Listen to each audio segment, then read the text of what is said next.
Poetry, a form of literary art that uses aesthetic and rhythmic qualities to express ideas, emotions, and stories in a condensed form. Do you have a favourite poem or poet? Let me know in the comments below. My name is Jim. This is my channel, Books, Reading and Stuff. You may have noticed on previous Thursdays I've been putting out poetry readings. I've been reading from my very limited collection of poetry books. This in a way is more for me than for you. I'm very much a beginner when it comes to poetry. This is a form that's outside my comfort zone, but it's a form I want to explore. It's a form I think is valuable, has relevance. So let's talk about poetry. As a child, I was introduced to language through rhymes, the nursery rhymes. Hey diddle diddle, the cat and the fiddle, the cow jumped over the moon. And little Bo Peep has lost her sheep and doesn't know where to find them. And one of the earliest books that I read was Now We Are Six by A A Milne, creator of Winnie the Pooh, of course.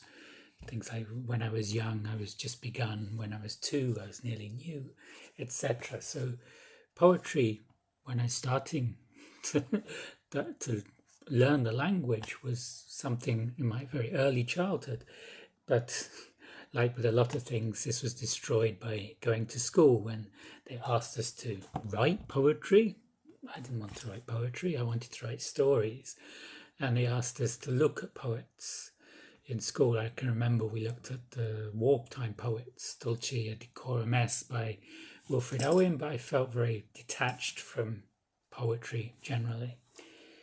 And on these Poetry Thursdays, I've been reading through this rather battered copy of the contemporary Irish poets.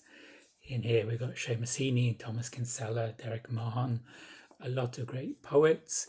Ireland, I think, is a land of poets. I went to the university in Wales, which is also a land of poets, and they have the Eisteddfod every year to compete in poetry.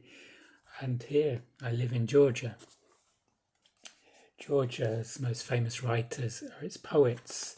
I have several books of Georgian poetry, like Tabidze and Vazha-Pshavela, but when they're translated into English, you lose so much because it's not just the words, it's the sound of the words, the rhythm of the words, and the ideas that just can't be translated.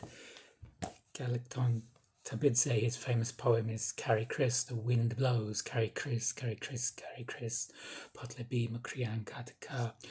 It's the sound of these words, when you translate them into English, whirls the wind to get this onomatopoeia, to get this alliteration. But it's the magic of the poetry, I think, is lost.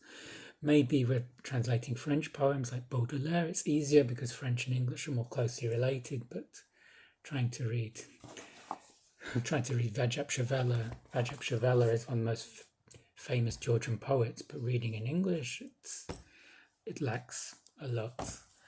And now it's Victober, so I've been looking at Emily Bronte.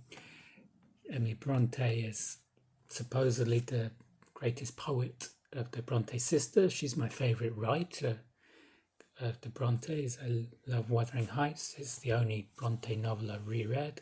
I've read Anne's novels and I've read Jane Eyre, but Wuthering Heights is the novel I like the most from what I read in the Brontes. And this is Jules. She was a punk poet, still is a punk poet maybe, but now she's in her 60s. I used to see her live. She used to support New Model Army, and I like her poetry. It's very raw, very fresh and intriguing. Those are my thoughts on poetry. Let me know your thoughts on poetry. Give me some advice on who I should read, which poems I should read. I'm not interested in writing poetry, I'm just interested in reading it and experiencing it. Thank you for watching. If you enjoyed this video, you can give it a thumbs up. This will help me with the YouTube algorithm, and I'll see you in the next video. Goodbye.